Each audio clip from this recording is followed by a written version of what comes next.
Hi friends, good morning. 'Bhanutejam' నవల చదువుకుంటున్నాం కదా!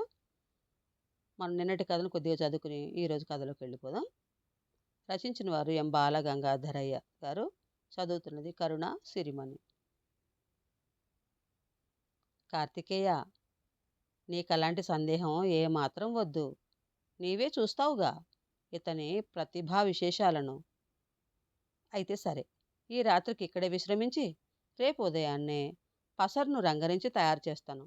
సూర్యోదయానికి పూర్వమే పాదలేపనాన్ని ధరించి మనసులో తలవగానే హిమాలయాలకు చేరుకుంటాము.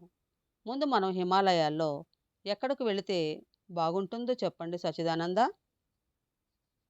సర్వజ్ఞులైన మీకు నేను చెప్పగలిగేంత వాడినా మీరే ఒక నిర్ణయం తీసుకుంటే బాగుంటుందేమో అంటూ భారాన్ని కార్తికేయుని పైన మోపాడు సచ్చిదానంద ముని. తాతయ్య, అది సరికాదేమో ఆలోచించండి. కార్తికేయ తాతయ్య మన అభిప్రాయం కోసం అడిగినప్పుడు మనకు తోచింది చెబితే ఆయన పాటించవచ్చు, లేదా తిరస్కరించవచ్చు. ఏమంటారు తాతయ్య? చిన్నవాడివైనా చక్కటి ధర్మాన్ని బయటపెట్టావు దత్తు. ఇప్పుడు నువ్వు చెప్పు, మనం ముందుగా హిమాలయాల్లోకి ఎక్కడికి వెళ్తే బాగుంటుందో. తాతయ్య, నాకు తెలిసి పూర్వం నరనారాయణులు ఘోర తపస్సు చేసిన చోటు నైమిషారణ్యమని మనకు విదితమే గదా. అందువల్ల రామభక్తుడైన హనుమ అక్కడే తపస్సు చేస్తుండవచ్చునని నా అభిప్రాయం. ముందుగా మనం నైమిషారణ్యం చేరుకుని అక్కడ హనుమంతుడో, మృత్యుంజయుడో, లేక అశ్వత్థామనో తపస్సు చేస్తున్నారేమో కనుగొందాము. అక్కడ ఎవరూ మనకు కనిపించలేకుంటే తదుపరి కర్తవ్యం తర్వాత ఆలోచిద్దాం అంటూ తన మనోభిప్రాయాన్ని నిర్భయంగా బయటపెట్టాడు దత్తు. అలాగే చేద్దాంలేరా మనవడా, ఎంతైనా నీ ఆలోచన అమోఘంరా అంటూ దత్తును ప్రశంసించాడు సచిదానంద. మీ తాత మనవళ్ళ ముచ్చటలను కట్టిపెట్టి కాసేపు విశ్రమించండి.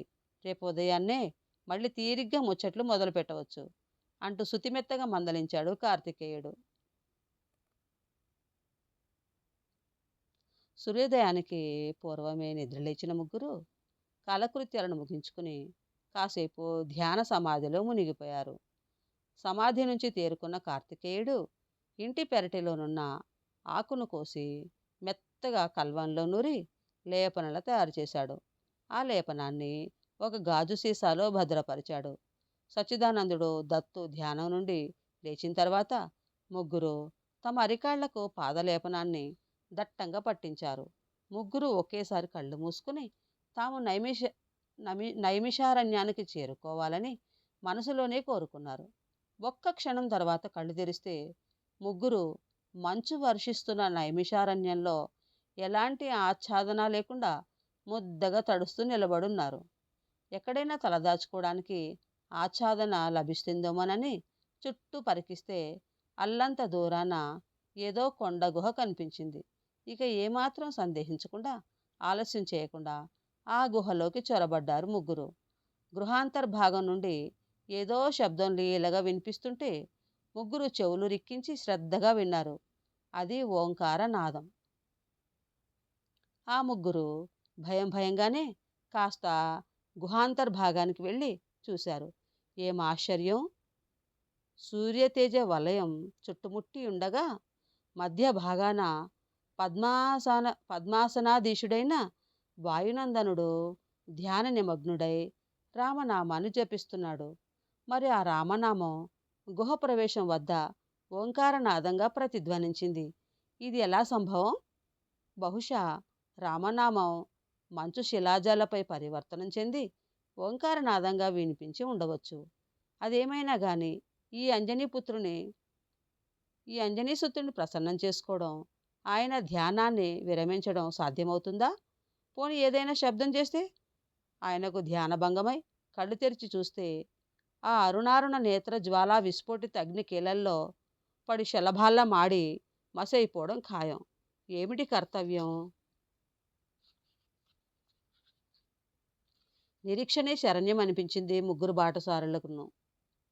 ఆ ముగ్గురు వీరాంజనేయుని ధ్యానావసన సమయం కోసం దినారాత్రాలు వేచి చూస్తున్నారు. కానీ పక్షం రోజులు గడిచిన స్వామివారు మౌన దీక్షను వీడలేదు. ఆ ముగ్గురికి పక్షం రోజులు గడిచినా ఆకలి దప్పులు లేకపోవడం మరో చిత్రంగా తోచింది. ఏమైనా భగవానుని సన్నిధిలో తమకు కూడా దైవికమైన దైవిక లక్షణమైన ఆకలి దప్పుకలు లేకపోవడం ఎంతో సంబరాన్ని కలిగించింది. లేకుంటే క్షుద్బాధ తీర్చుకోవడానికి గుహను వదిలి కాయకసరుల కోసం వెంపర్లాడుతూ హిమవత్పర్వత ప్రాంతంలో దిక్కుతోచక సంచరించవలసి వచ్చేది. కానీ ఎంతకాలం ఈ నిరీక్షణ అన్నది అర్థం కాని ప్రశ్నగానే మిగిలిపోయింది. ఆ దేవదేవుడే కరుణించినట్లుగా ఆకాశంలో ఫెళఫెళార్భావాలతో ఉరుములు మెరుపులు మొదలయ్యాయి. ఆ వినీల ఆకాశంలో గర్జిత మేఘగర్జనకు ధ్యానభంగమైందేమో తెలియదు. కానీ హనుమ మెల్లగా కళ్ళు తెరిచి ప్రసన్న వదనంతో ఆ ముగ్గురి వంక ఆశ్చర్యచకితుడై చూశాడు. ఇప్పుడు హనుమ చుట్టూ దేదీప్యమానంగా భాసించే జ్యోతికాంతులు సమసిపోయాయి. ఆయన ప్రసన్న వదనం చూడగానే ముగ్గురు భక్తి ప్రపత్తులతో హనుమను స్తుతించారు. భక్తులారా, ఎవరు మీరు? ఇచ్చటకొచ్చిన కారణమేమి? స్వామి, మేము ముగ్గురము ఖగోళ విజ్ఞాన సముపార్జనకై అన్నింటినీ విడిచిపెట్టి ఇక్కడికి చేరాము. ఈ హిమాలయ పర్వతాల్లో తమలాంటి మహానుభావులెందరో తపస్సు చేస్తుంటారని పెద్దలు చెప్పగా విన్నాము. మీ వలన మాకు తెలియని ఎన్నో ఖగోళ రహస్యాలను తెలుసుకుని ప్రజాబాహుళ్యానికి అందించాలన్నదే మా తపన అంటూ తాము హిమాలయాలకు వచ్చిన ఉద్దేశాన్ని వివరించాడు కార్తికేయుడు. మీరంటే సర్వసంగ పరిత్యాగులు కనుక ఎక్కడికి వెళ్ళినా ఏమైపోయినా పర్వాలేదు. కానీ 10 ఏళ్ల పసివాడు ఇతన్ని మీ వెంట తీసుకురావడంలోని అంతరార్థం ఏమిటో నాకు అంతుబట్టడం లేదు. ఒకవేళ క్షుద్ర పూజల్లో బలిపశువుగా అంటూ ఆర్ధోక్తులు ఆగిపోయాడు అంజనీసుతుడు. అటువంటిది ఏమీ లేదు స్వామి. ఈ బుడతడు చూడ్డానికి చిన్నవాడిలా ఉన్నాడు. కానీ ఖగోళ విజ్ఞానంలో అఖండ జ్ఞానాన్ని ఇప్పటికే తన స్వంతం చేసుకున్నాడు. ఆ జ్ఞానతృష్టతోనే ఇంటిని తల్లిదండ్రులను వదిలి వచ్చాడు. ఇతని పేరు దత్తాత్రేయ. తల్లిదండ్రులు పరిచయం ఉన్నవారంతా దత్తు అని ముద్దు ముద్దుగా పిలుచుకుంటారు. ఇతని పట్ల మాకు మహోపకారం ఏదైనా జరుగుతుందని ఆశిస్తున్నాము అంటూ కార్తికేయుడు సచ్చిదానందుడు ముక్త కంఠంతో పరిచారు. ఇప్పుడు మీరు నా దగ్గర నుండి ఏ విషయం పైన ఏ సమాచారం తెలుసుకోగోరుతున్నారో చెప్పండి. అలాగే స్వామి, మీరు సూర్యభగవానుని ఓ పండుగ భావించి మృంగబోయారని పౌరాణిక గాథలలో విన్నాము. అఖండ తేజోవిరాజితుడై అగ్నిశిఖలతో ప్రకాశించే ఆ సూర్యభగవానుని చెంతకు చేరడమే కష్టసాధ్యమైతే ఆ మహాపురుషుణ్ణి చేతధరించి నోటితో మృంగడం నమ్మశక్యం కాకుండా ఉంది. పైగా అప్పటికి మీరు కూడా ముక్కుపచ్చలారని బాల్యమందే ఉన్నారు కదా అంటూ క్లిష్ట సమస్యను ప్రస్తావించాడు కార్తికేయుడు. కార్తికేయ, నా జన్మ వృత్తాంతం తెలిసి కూడా నా శక్తి సామర్థ్యాలనే శంకించుచున్నావు. ఈ సకల చరాచర జగత్తంతా నాలో లీనమై ఉండగా అందులోని ఒక చిన్న భాగాన్ని నేను కబళించలేనా? అపర రుద్రావతారంగా కీర్తి గడించిన నాకు సూర్యుని కబళించడం ఒక లెక్క. సూర్యుణ్ణి సంవత్సరానికి ఒకసారి తుచ్చదానవుడైన కేతువే కబళించగా లేనిది అఖిలాండ కోటి బ్రహ్మాండ నాయకుడైన నాకు అదెంత పని? అంతేకాకుండా సూర్యుడు కూడా నా తండ్రి వాయుదేవుని వలె ఒక దిక్పాలకుడు కదా. మరి నేను అండపిండ బ్రహ్మాండం అంతయు నిండి ఉన్న ఆదిదేవుడను. సాక్షాత్తు ఆ పరమశివుని అవతారాన్ని. నీ వ్యర్థ ప్రసంగాలకు స్వస్తి పలికి ఏదైనా ప్రయోజనకారి అయిన చర్చను ప్రారంభించు అంటూ గట్టిగానే చురకలందించాడు కపివరుడు. చిత్తం మహానుభావ, నా అజ్ఞానాన్ని మన్నించు. అంతటి పరాక్రమశాలి అయిన మీరు మహేంద్రుని వజ్రాయుధ ప్రయోగంతో మూర్ఛిల్లడం ఎంతవరకు సమంజసం? దానికి కోపించిన మీ తండ్రి వాయుదేవుడు తాను చరించక స్థిరముగా ఉండి సమస్త లోకాలకు ప్రాణవాయువే లేకుండా బంధించడం, ముల్లోకాలు గాలి కోసం తల్లడిల్లడం, దేవతలంతా కంగారుగా వచ్చి నిన్ను మూర్ఛ నుంచి తీర్చి సమస్త వరాలను ప్రసాదించి మీ తండ్రిని శాంతింపజేయడం అవసరమా మహానుభావా అంటూ తన సునిశిత బుద్ధితో ప్రస్తావించాడు. కార్తికేయ, ఆ ప్రస్తావన ఇప్పుడు అవసరమా? గతం గతః అనుకుని వాటిలోని నిజ నిజాలను సాధ్యాసాధ్యాలను విశ్లేషించక వదిలేయండి. ఇంతకు మీకు సూర్యభగవాను గురించిన సమాచారం ఏదో సూటిగా అడిగితే నాకు తోచినంత సమాచారం చెప్పగలను అంటూ విషయాన్ని తేల్చిపడేశాడు తేజమూర్తి తోకరాయుడు. ఏ జీవి అయినా సూర్యుని ఉపరితల ఉష్ణోగ్రతను అధిగమించి సూర్యుని కక్షలోనికి ప్రవేశించగలదా ఆంజనేయ? తప్పకుండా సాధ్యమే. మహామేధా సంపన్నులైన మానవులు భూమి నుంచి ఎన్నో ఖనిజాలను వెలికితీసి అద్భుతాలను సృష్టించారు. అందులో మీకు మీరే సాటి. మీరు భూమిలో నుంచి వెలికితీసి అబ్బరకంతో తయారు చేసిన ఏ వస్తువైనా ఎంతటి ఉష్ణోగ్రత వద్దనైనా చెక్కు చెదరకుండా ఉంటుంది. ఆ అబ్బరకాన్నే మనిషి శరీరం అంతా కప్పే వస్త్రాన్ని తయారు చేసుకుని దాన్ని ధరిస్తే సూర్యుని వేడికి ఏమాత్రం చెక్కు చెదరకుండా ఆయన కక్షలోకి ప్రవేశించవచ్చు కాదంటారా? అంటూ భౌతిక వస్తు జ్ఞాన బోధ చేశాడు అంజనిపుత్రుడు. నిజమే సుమి, ఇంతవరకు మాకు ఈ ఊహే రాలేదు. మీరు చెప్పిన దాని వలన సూర్యతాపం నుంచి రక్షణ లభించవచ్చు. కానీ కోట్ల మైళ్ళ దూరంలో ఉండే ఆ సూర్యమండలాన్ని చేరుట సాధ్యమేనా స్వామి? ఎందుకు కాదు? ఇప్పుడు మీరు మీ దగ్గరున్న పాదలేపనంతో క్షణకాలంలో వేల కిలోమీటర్ల దూరాన్ని అధిగమించి ఇక్కడకు రాలేదా? అలాగే మీలో ఇచ్ఛాశక్తిని ప్రజ్వలిస్తే తలచినంతనే మనోవేగంతో ఎక్కడికైనా క్షణకాలంలో చేరగలడం సాధ్యమే కదా. మానవ మాతృలమైన మాలో మనోజవాన్ని తలచినంతనే సిద్ధించే వరాన్ని ప్రసాదించి మమ్మల్ని అనుగ్రహించండి స్వామి. తథాస్తు. మీ ముగ్గురిలో ఆ వరం ఏదో ఒక్కరికే, అది ఒకేసారి పనిచేస్తుంది. అందువల్ల దాన్ని సద్వినియోగం చేసుకుని మీ మనోవాంఛిత ఫలాన్ని సిద్ధింపజేసుకోండి. ఇక దయచేయండి అంటూ ఆ ముగ్గురిని బయటకు వెళ్ళమని ఆదేశించి తాను యథాప్రకారంగా ధ్యాన ముద్రలో మమేకమైపోయాడు మారుతి నందనుడు. గుహాంతర్భాగం నుంచి బయటకు వచ్చిన ముగ్గురు మనుషులను ఆకలి దప్పులు మొదలయ్యాయి. గుహాంతర్భాగం నుంచి బయటకు వచ్చిన ముగ్గురు మనుషులకు ఆకలి దప్పులు మొదలయ్యాయి. చుట్టూ కనుచూపు మేర ఫలవృక్షం కానీ శీతల జలభరితమైన సరోవరం కానీ కనిపించలేదు. ఇంకా అక్కడే ఉంటే ఆకలితో అలమటించి నీరసించి తనువు చాలించడం ఖాయమనుకున్నారు ముగ్గురు. తీరా చూస్తే తమ అరికాళ్లలో ఉండవలసిన పాదలేపనం మంచు వల్ల పూర్తిగా కరిగిపోయింది. ముందు చూపుతో గాజు సీసాలో భద్రపరిచిన పాదలేపనం పుష్కలంగా ఉండడంతో ఊరట చెందారు. దత్తు, మనం ఆహారం కోసం ఇక్కడ నుండి మనం ఎక్కడికి వెళదాం? మనకు ఆకలి తీరిన తర్వాత నింపాదిగా తదుపరి ఏం చేయాలో ఆలోచించవచ్చు. ఏమంటావ్?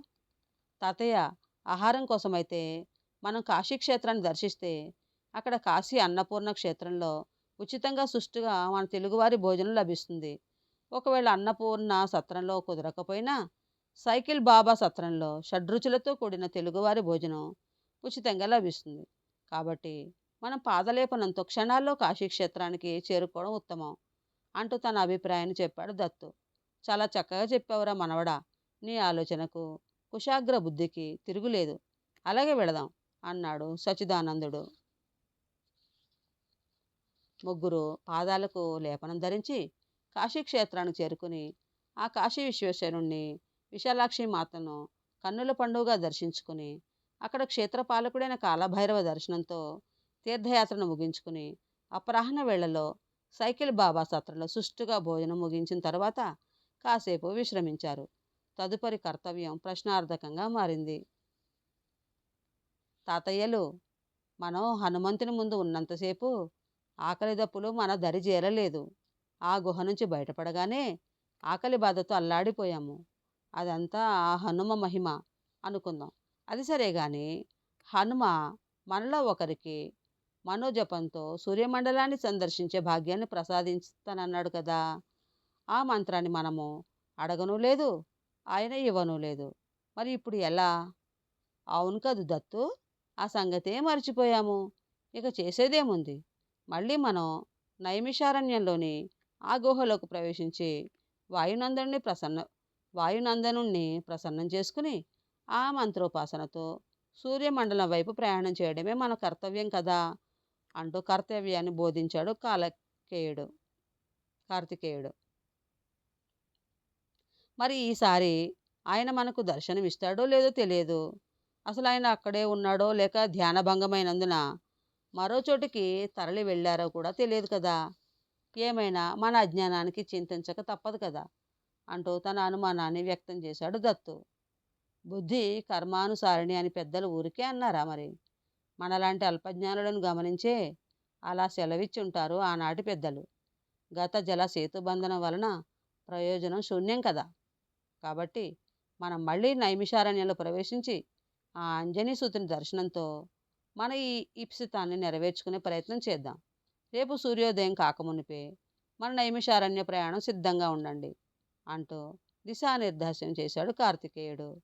ఆ రాత్రి సైకిల్ బాబా ఆశ్రమంలోనే కటిక నేలపైన నిద్రించారు ముగ్గురు.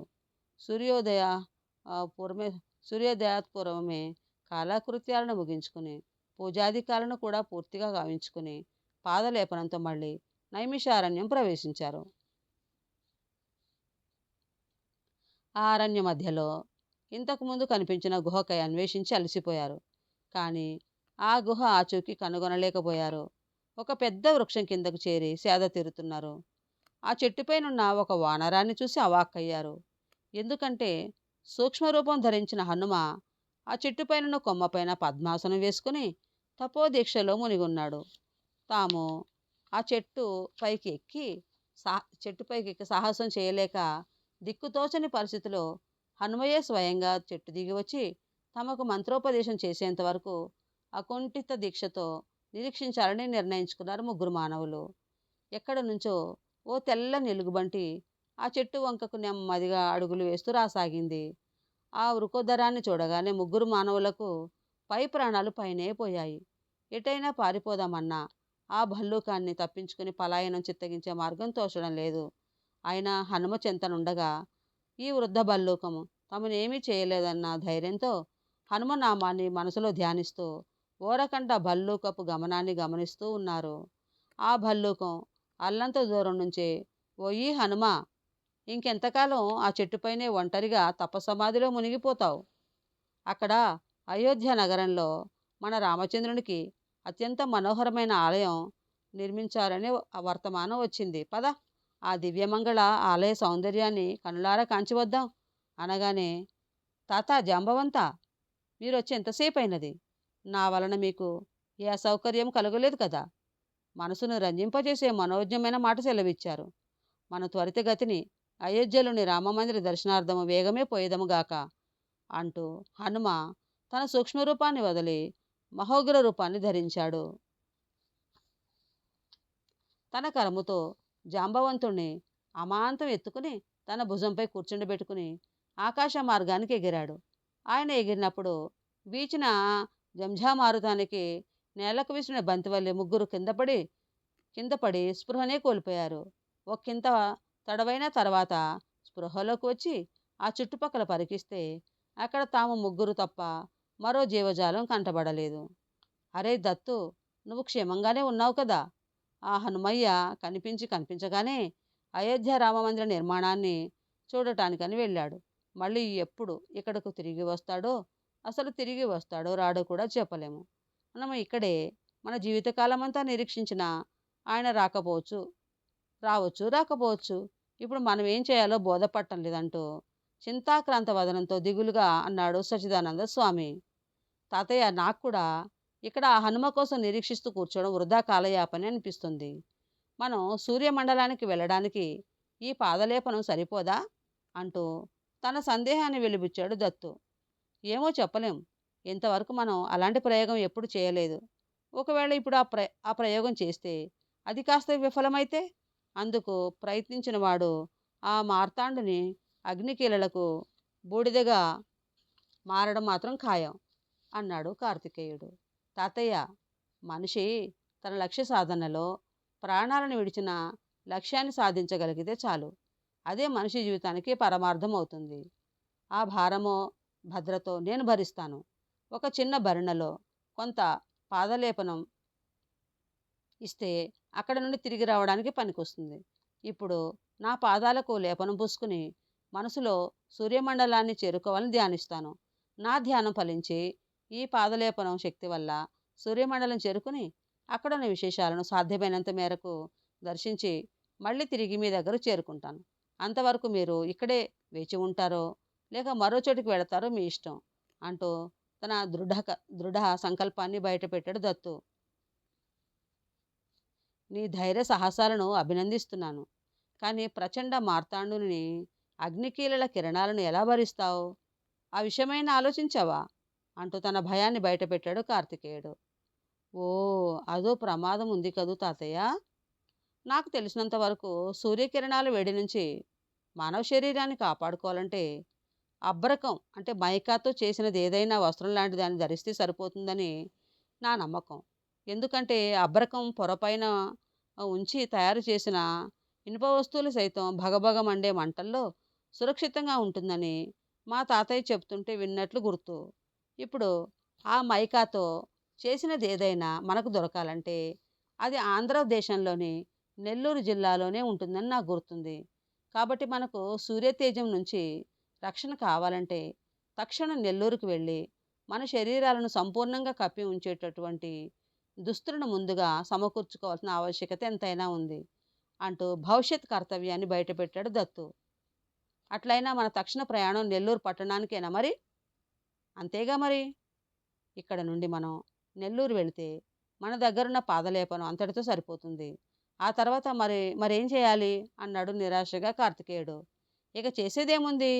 మనం నెల్లూరు వెళ్ళి అబ్రకపు దుస్తులను సేకరించిన తర్వాత యథావిధిగా మళ్ళీ భోపాల్‌లోని మీ ఆశ్రమానికి చేరుకుని మళ్ళీ తగినంత పాదలేపనాన్ని తయారు చేసుకుని ఆ తర్వాత మన లక్ష్యం వైపు ముందుకు సాగడమే" గమ్యాన్ని నిర్దేశించాడు సచ్చిదానందుడు. "ఈ ఆలోచన భేషుగ్గా ఉంది. ఇంక ఆలస్యం ఎందుకు? పదండి నెల్లూరుకు" అన్నాడు ఉత్సాహంగా దత్తు.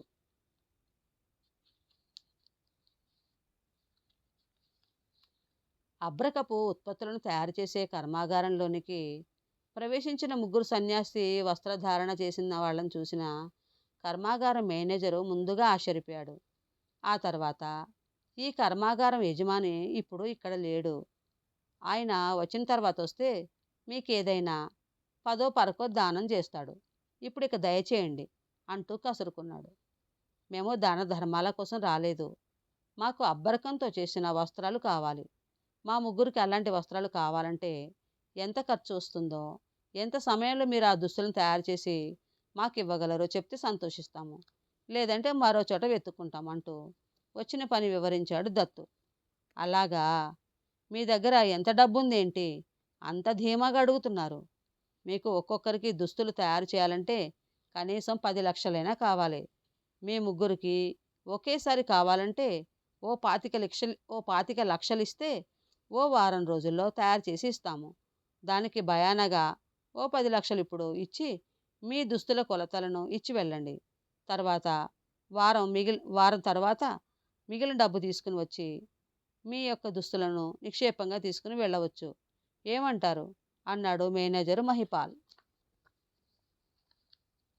మేనేజర్ మాటలకు ముగ్గురు ఒకరినొకరు ప్రశ్నార్థకంగా చూసుకున్నారు.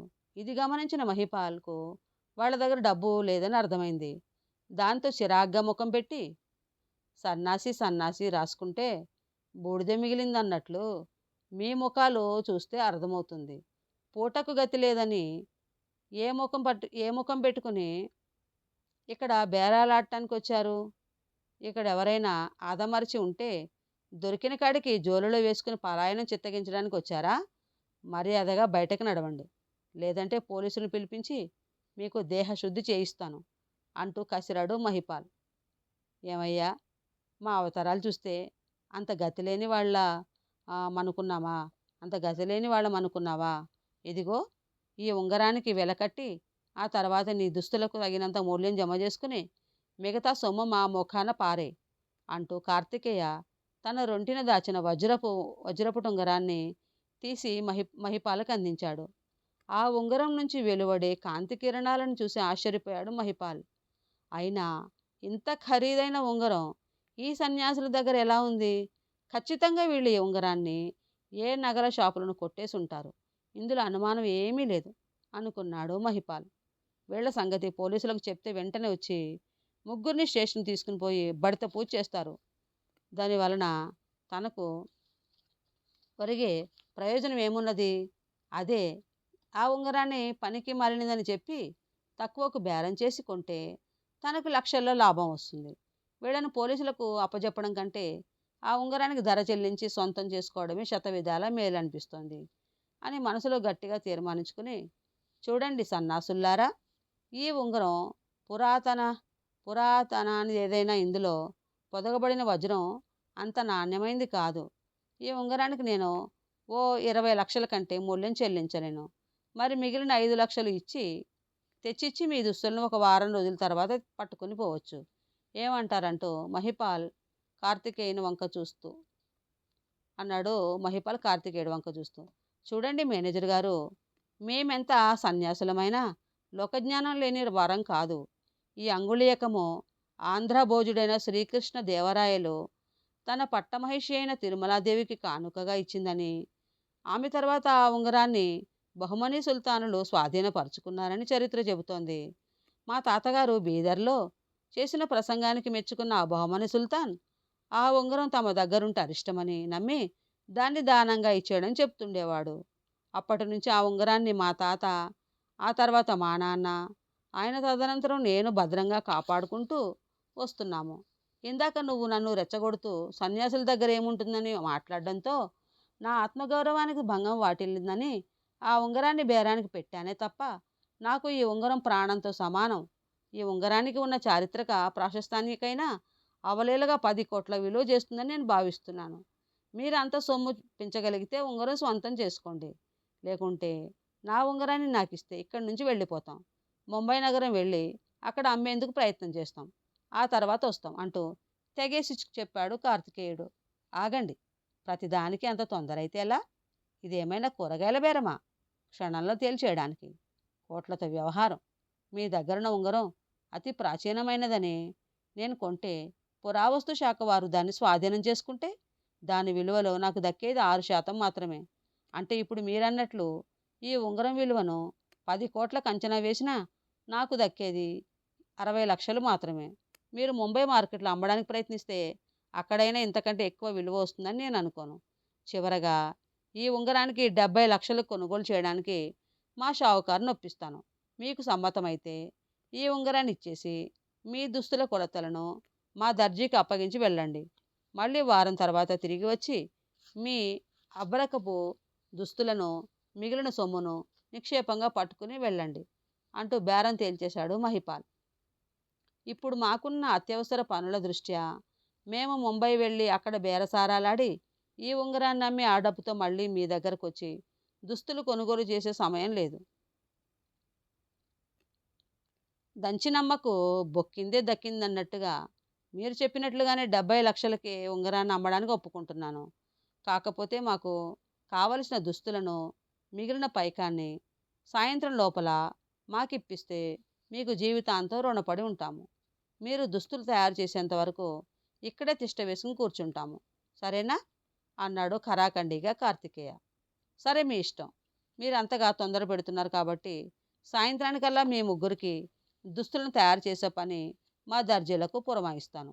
సాయంత్రం 7 గంటలకల్లా వచ్చి మీ దుస్తులు, మిగిలిన పైకం పట్టుకుని పోండి అంటూ విషయాన్ని తేల్చి పడేశాడు మహిపాల్.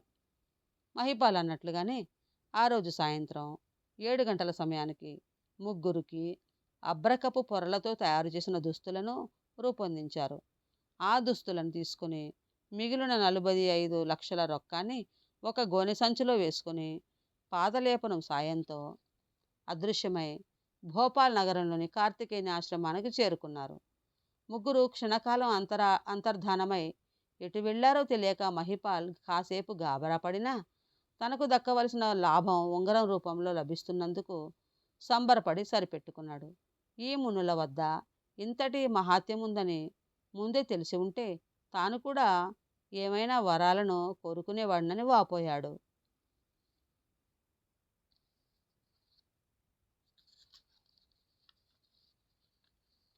భోపాల్ చేరుకున్న ముగ్గురు కార్తికేయుని ఆశ్రమంలో సుష్టుగా భోజనం ముగించుకుని ఆ రాత్రికి విశ్రమించి సుఖనిద్రలో మునిగి తేలారు. తర్వాత నిద్రలేచి సంధ్యానుష్ఠాలను ముగించుకుని తదుపరి కర్తవ్య నిర్వహణకై బాలభానుని లేత కిరణాల ప్రసరణ కోసం ఎదురు చూస్తూ కూర్చున్నారు.